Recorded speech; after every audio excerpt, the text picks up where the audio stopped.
You're watching Man Coverage with Nate Schmidt and James Bonneville on National Streaming Sports.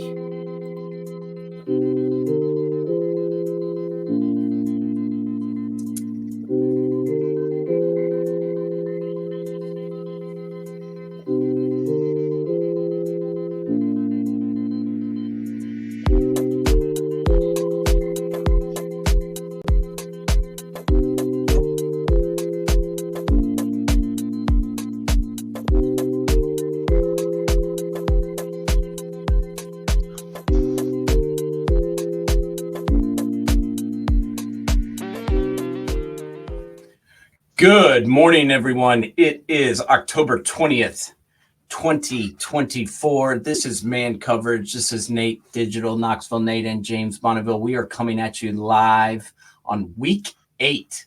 Is that correct? Week 8 college football? Is that even possible that we are already at Week 8? This season is flying by.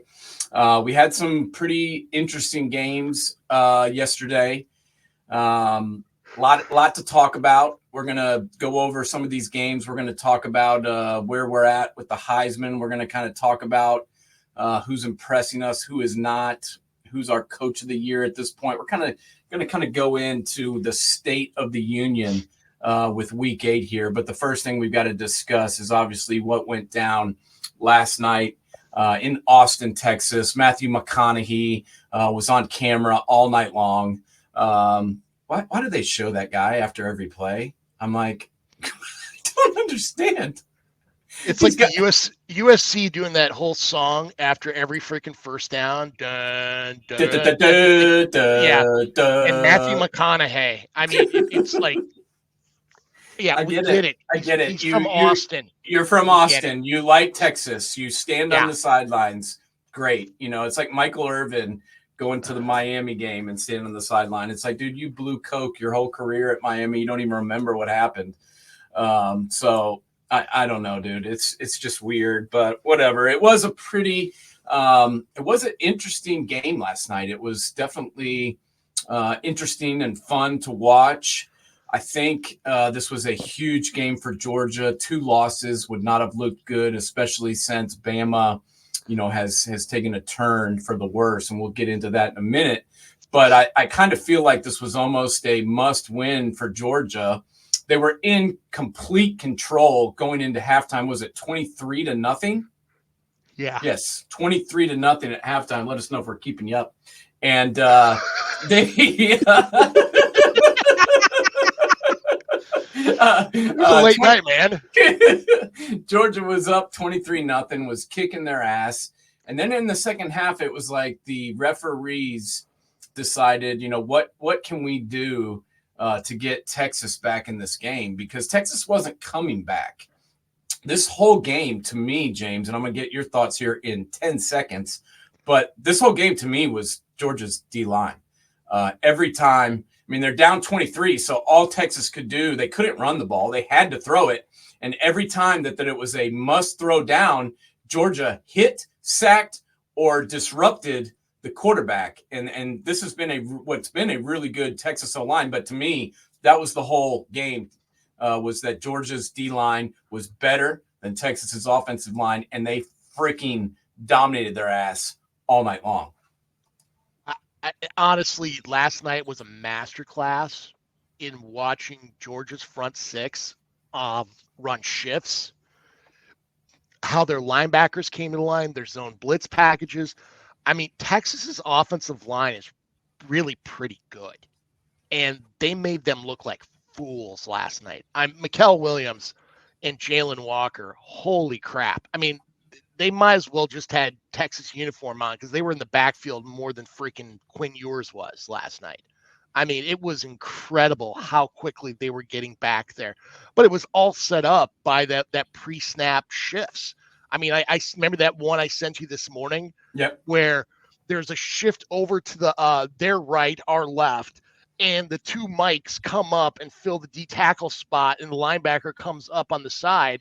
And then they freaking zone blitz out of that where a couple D linemen go back in coverage. And I'm like, it's almost like they timed the snap counts too as well, because they were doing it like literally a second before the snap. And you could see Ewers was just, he was confused from the get-go. I mean, quite frankly, you could have Jesus Christ playing quarterback last night, and the pressure would have been real. I mean, it would have been real. I mean, they brought in Arch Manning, and he's a little more mobile than yours, but it didn't matter. Didn't matter. I mean, No.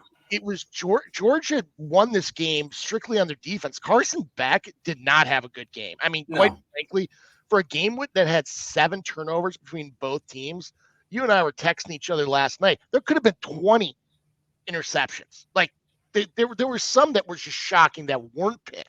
Yeah, Texas was getting ones that they shouldn't have got. I mean, it was just, they were impressive interceptions. But Georgia players dropped 3 balls that hit them right in the hands. Yeah. So they had, Texas had 4 turnovers, but honestly, they should have had 7 at least. Yeah. And Carson Beck was horrible. I mean, let's just be honest. That is the worst game I've seen him play. Worst game. Year. That was just what I was about to say. That was the worst game I've ever seen him play. He had 3 interceptions. He was 23 of 41 for 175 yards. That's 4 yards per pass average. I've never heard of that. In a big game like that where someone averaged 4 yards per completion. And honestly, those stats don't even tell the story. He was bad, but I don't put it all on him. No. Georgia's wide receivers weren't really getting open. No, they weren't. There's 4 of them in jail. The ones they had to begin the season weren't really even that good. They've had one that's gone down with injury, and then just what they have left, is just not that great. I mean, their leading receiver was Oscar Delp, who had 2 catches for 45 yards, bro. Their tight end. And one of them was that double reverse pass. Which, holy crap. That was an absolutely, he sold that so well because the safeties thought he was staying in the block in the double reverse. And then he leaked out and nobody was near him. I mean, quite frankly, if he was a little bit faster, he would have gone house. He would have gone. Yeah, the only reason that he got tackled was that defensive back was covering the other receiver who was, in the end zone, and then he came up and got him. But that was a great play call and a great job by Delp. But that's ridiculous when your leading receiver has 45 yards and 2 catches. And, honestly, their whole offense was Trevor Etienne. He had 19 carries for 87 yards, but those were hard. Yeah. He earned every single one of those yards, man. It was like 3rd and 1, and he would get 1, and would get it just because of himself. He had 3 touchdowns. He also had 3 catches for 23 yards. I mean, he was kind of Georgia's whole offense. And Carson Beck just looked lost. That would concern me if I was Georgia. Going forward, because everyone watched this game, everyone has this tape, and I would be a little bit. I mean, not everyone is as good on defense as Texas, but I would still be concerned about how Carson Beck played, wouldn't you? I would too. I mean, let's just put it this way: there's a lot of film that came out of this game that does not bode well for both teams, and sounds hilarious. I can't believe these words are actually coming out of my mouth. UT's got to go to Vanderbilt, who has not lost at home this year. Now, I'm not going to say Vanderbilt's going to win this game, but after the Alabama game, nothing shocks me anymore. I mean, it's Vanderbilt. I mean, I can't believe that stadium is going to be freaking crazy. But it will be for Vanderbilt, Texas. If Vanderbilt knocks off Texas, I mean, it's freaking backwards day completely. Yeah, I'm not buying that just yet. I think Texas it would be hilarious, though. I would love it. I would absolutely love it. I would love it, but I don't see that happening. I think Texas is still a good team. I think Georgia just got backed into a corner. Georgia, had to win this game. They were going to do whatever it took. They game planned pretty well. The defensive scheme was unbelievable. As you mentioned, Jalen Walker was absolutely ridiculous. He had 8 tackles, all solos, 3 sacks. But that doesn't even really tell a story. I mean, you think, wow, 3 sacks, what a great game. He could have had 6 with the amount of times he was in the backfield. And what he was doing. And Jalen Walker was just absolutely ridiculous. And then also number 13, which Williams was unbelievable as well. And he got after the quarterback, time and time again. He had 2 sacks, but he also had that strip sack fumble, which ended the game. And I was really impressed by the D line. It looked like they were finally healthy, and they looked like the Georgia D lines that we're used to seeing. So, question to you now is, and I'm not talking about the AP or the coaches or any shit like that. I want to know for real, who's number one? Who's the best team in the country? It shouldn't be this hard. It shouldn't be this hard, but but it is. It is. But I'm just saying honestly, it shouldn't be. I gotta pick Oregon. Wouldn't you? I'm with you. Yeah, no, they are. I mean, granted, it's not like it's a runaway because Oregon's there's fleas on that dog too. I mean, sure as hell ain't Penn State. No. Where I mean, you might as well call it the Tyler Warren Nittany Lions, the way they freaking play. I gotta say Oregon, but I mean, right now I think everybody's getting so wrapped up with this new 12-team playoff. I think November is who gets hot at the end. Yeah, is going to really dictate a lot. And if I'm Texas, and who's healthy, and health too, absolutely, 100%. I've got a take for you before we move on to our next game. Yeah. I honestly, because I look back at that previous Georgia D-line class, which you had some real heavy hitters. I think Mikael Williams is better than Jalen Carter, Jerome Davis. I mean, it was the combination of all of them together. Mikael Williams does not have the D-line that those guys had. And he is still getting incredible pressure. Like, I think he's better than Trayvon Walker. Yes. And Trayvon Walker was the number 1 pick in the draft. This guy already has better stats than him. Yeah. And let's be honest, I mean, Trayvon Walker wasn't even drafted number 1 overall by the Jacksonville Jaguars because of what he had done. It was because of his supposed ceiling. We've yet to see that in the NFL. In fact, I don't even know if he's still playing because he doesn't do shit. This kid has already proven that his ceiling is way higher than Trayvon Walker's ceiling will ever be. And he's already been 10 times as productive in his college career. And he's been battling injuries. Yeah. So I was buku impressed with him last night. He is so good on his feet for his size. Like, it blows me away how good he is on his feet. Like, he's very hard to block. Now, is he ever going to be an A-gap guy? No. He's a C-gap guy.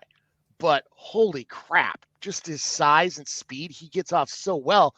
And honestly, I think in the next level, he works better in a 3-4, kind of like J.J. Watt. Yeah. No, he, it's crazy even saying that, considering TJ Watt is one of the best players in all of football, but this kid proved last night against the number 1 team in the country that he could not be stopped. Yeah. So that's TJ Watt territory. I hate that we have to talk about this, but we do.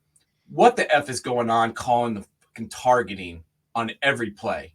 I mean, I don't understand. Like, the guys are going in to make a freaking tackle, and the offensive player just by instinct goes like this, and then all of a sudden their helmets hit, and then this guy's thrown out for 2 weeks. Yeah. Why do they not know when to call and when not to? And why do they persist on wanting to throw players out because they accidentally bang helmets? I don't understand it. Well, not only there was one where, and I can't remember where it was at in the game, but it was in the second half where the safety's head was already down, and the receiver, after the fact, after his head was down, lowered his head to the same level. Who gets knocked out of the game? The safety. I mean, number 17. I'm watching it. I'm watching it right now. The Texas player lowered his head, and then they throw out the Georgia player, and I'm like, he hit him in the head. So why is he thrown out? They don't know what they're doing. They're not sure how to call it, and it's a big problem because when you throw out the best defensive player on the other team, it's a huge issue. Well, I think the bigger problem, and I don't like ripping on the refs, but this was just brutally bad last night was that they called a freaking pass interference after that pick, and then they picked up the flag after the fact. I mean, first of all, it shouldn't have been a flag. I mean, because if that's if you're going to pick up the flag on that, you better hell have picked up the flag last week on Jeremiah Smith, because it was the same damn thing. They were both ran into each other. You could have thrown on either one. It was incidental freaking contact. And then they had the gall to pick up the flag after the fan base starts throwing water bottles on the field. You and I both know every alumni group is going to be loading up, giving water bottles to every freaking student body. Absolutely ridiculous. Can you see this, bud? Okay. Yeah. So tell me right now, this is targeting? No. His helmet is to the side. He's making a perfect form tackle. This is not targeting. I'm sorry. That's playing football. That's a great play. Yeah. Perfect tackle. He didn't lead with his head. He slid his head off to the side. James, that is exactly how they teach you to tackle. Yes. That is how you're taught to tackle.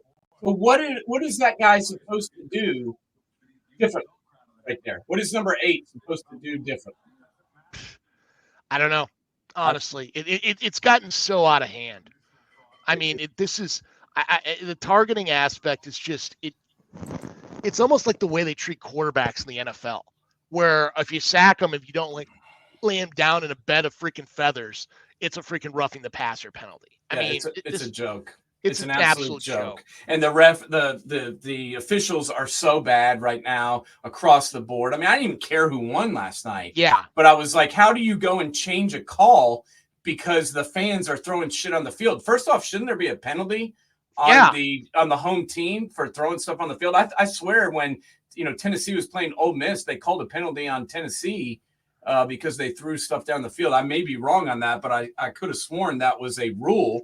I know in basketball it's a technical foul on the other team, but maybe it's not in football. Maybe I'm wrong on that, but I thought that was a foul. And then because you have to stop the game because one fan base is throwing stuff on the field, you then go and change the call that you're not even allowed to change. That's not a reviewable call, James. I know. Somebody calls a pass interference. Okay, it's over. You can't go back and change it. The timing of it was even the worst part. Yeah, it was the biggest play in the game. It was the timing of it after the freaking fans throw the water bottles on the field. I was literally appalled. Like the refs looked scared.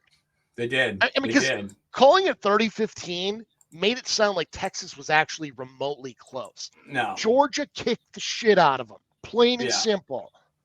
No, that game was not close, and they kept trying to, get them back in the game somehow, and they couldn't do it. Even with the refs' help, even with getting multiple chances, even with changing the quarterbacks out, they could not get them back in the game no matter what they did, because it wasn't close. It wasn't as close as the score made it appear. It wasn't as close as it seemed. Like while the game was going on, it was total domination by Georgia. Yeah. And that's just the way it was. And, my question too is how you're claiming that Ewers is your starter, right? As soon as he gets healthy, you put him back in, you take out Arch Manning, who had obviously, let's be honest, some success while he was out there, but you pull him, you put your starter, your senior who came back to school to win a national championship, you put him back in, and then you pull him after the first half. Do you think that was a good coaching move? And where is this guy's confidence level after getting benched last night? Oh, not only that, the way they took out Arch again too, as well, when they switched back. I mean, you're creating problems with your alumni base because they're going to start, because like in every program, the most popular player on the team is the backup quarterback. I don't care if you've got a Heisman Trophy winner at quarterback, the backup's still more popular. Correct. And then now you bring in Arch, who's valued, and you pull him out. I mean, honestly, it's not even about ability. It's about confidence, because now they're fearing if they make one mistake, They're pulled. It's like Steve Spurrier in any early University of Florida, where is it Doug Johnson? Is it Jesse Palmer? Is it Doug Johnson? Is it Jesse Palmer? I mean, it was like every other freaking series, and there's no continuity. And you make one bad throw, and you're worried that you're going to get pulled. Pulled, yeah. And that to me is just crazy. And we've got about 6 minutes before the break. And before, I know we should probably give this more than 6 minutes, but why don't we drop this in here while we have a short moment of time? And that is Cignetti. What in the fucking hell is going on in Bloomington, Indiana? I'm sorry, boss, but no one told me before the season that Indiana was going to be 7-0. Not one person who's a goddamn expert came out and told me that Indiana was going to be number one. No one told me that Indiana was going to fight for the Big Ten championship. No one told me that Indiana was going to be a top 10 team. Yet after watching them play yesterday, I almost believe that they are. What is happening right now with the Hoosiers and how good are they? I mean, they beat Nebraska 56-7 and they could have scored 100 points. I mean, I'm just being deadly honest. If they had kept their starters in, if they had kept their foot on the gas, they would have scored over 100 points. James, talk to me. What is going on with this guy? How is he doing this? Curt Cignetti is a winner. You know, people don't probably know about this guy, but he comes from the Nick Saban tree. Yeah. You know, this is a guy who wanted to be an offensive coordinator, but he was so damn good at freaking being a recruiter. Guess what? He had zero chance of ever becoming a freaking coordinator because what's the lifeblood of every college program? Recruiting. And he bet on himself and left Alabama after the national. I mean, this is a guy who brought in Julio Jones. Like, you look back at his recruiting acumen at Alabama during those first 3 years, it was literally the foundation of what really took off at Alabama. And he goes to the Indiana University of Pennsylvania, not a 1AA school, a Division II school. Kicks ass. From there, moves on to Elon. From there to James Madison. From there to Indiana. Now, what shocked me the most, I knew offensively, especially when they brought in Curtis Rourke from Ohio. Yeah. I thought they were going to be good offensively, but I thought they were going to struggle defensively. Holy crap. Their differential is 245-point differential. 245 points. That is crazy. They made Dylan Raiola look like a scrub, bro. I mean, you look at the rest of their schedule, 5 games left. 4 of the 5, they're going to be picked to win. Only the Ohio State game, they're not going to be picked to win. I'll tell you what, you know me. I am an Ohio State homer, and I admit it every day on this show, but I have to be even more honest with you. I'm not sure our defense can stop that offense. I mean, I don't know if anyone can. And from what I hear, the injury to Rourke is not serious. A guy that's close to the program told me yesterday he just ripped his the nail on his thumb off, and that was the only issue, that there's no broken bones or anything, so he should be okay. And I don't know how you stop this kid. I mean, he is dialed in. He looks like he's been playing in this offense for 20 years, and he's just making decisions. I'm really impressed with what I've seen out of this team so far. What they've done in the transfer portal is freaking amazing. I mean, Curtis Rourke is, if you're a real football junkie, you'd know about his brother, who's a starting quarterback in the CFL. His middle brother is a quarterback. I think he's on the practice squad for the Cowboys. I mean, really good quarterback family. I think Curtis is the best of the bunch. And you never got to see him much last year because he was hurt a lot for Ohio. But holy crap. I mean, he's just doing so freaking well. But you look at that roster down the line. I mean, this is a team that literally did an incredible job. I mean, bringing Justice Ellison in. I mean, there's so many guys they've got from lower programs, especially a lot from this James Madison crew. And look what they're doing. They're winning. And it's not like it's some fluke. They're kicking the crap out of people. I mean, Justice Ellison was getting 500 yards at Wake Forest last year. I mean, I knew about him, but I didn't realize the ceiling this kid could have. Yeah. He is a great running back. He had a hell of a day yesterday. He just made the Nebraska defense look like Swiss cheese, and it wasn't even close. And I'm not to beat a dead horse here, but I'm going to because we were already talking about the referees, and we're gonna have to talk about it some more because this is just absolutely ridiculous. Okay, left-hand side. This is the one that they called defensive pass interference on and then picked up and called nothing. And the right-hand side, they called offensive pass interference and cost the Buckeyes the game. I mean, it's just there's no continuity between the way that the games are called. I haven't seen one game where at the end of it, I'm like, wow, that was good officiating. It's just been bad across the board, and I don't know how you fix it, James. Yeah. I mean, there's no consistency whatsoever. None. I mean, it just, I mean, the only thing I go back to just to try to play devil's advocate on the Jeremiah Smith stuff is you look at Oregon's D-backs, they're 5'8", 5'9", and Smith is significantly taller than that. 6'4". The size difference alone did that play a subliminal role in the call? Because it did. I mean, but that shouldn't matter. That should not matter. No, but that's why it was called, because it looked like he was like manhandling that guy, but he wasn't. He's just, 30 plus pounds bigger and 5 inches taller. So it looked like he was just like wrecking the kid when that wasn't happening. But what, it was a great game for Georgia. You could tell at the end. I wish I had the Kirby interview because I'd love to play it. I'll see if I can find it before the end of the show because it was he was pissed, and I think he was pissed before this game, and he got his team to play. And you can say whatever you want to about Kirby, but in big time games and big time moments, first off, he's confident as hell. Yeah. And secondly, he knows how to push the right buttons to get his team going. And I want to ask you this before we go to break: who is the best team in the SEC? Because right now, if you look at the polls, A&M and LSU are at the top of the conference. First of all, does everybody in the conference play Mississippi State? Yes. I mean, seriously, like A&M and LSU.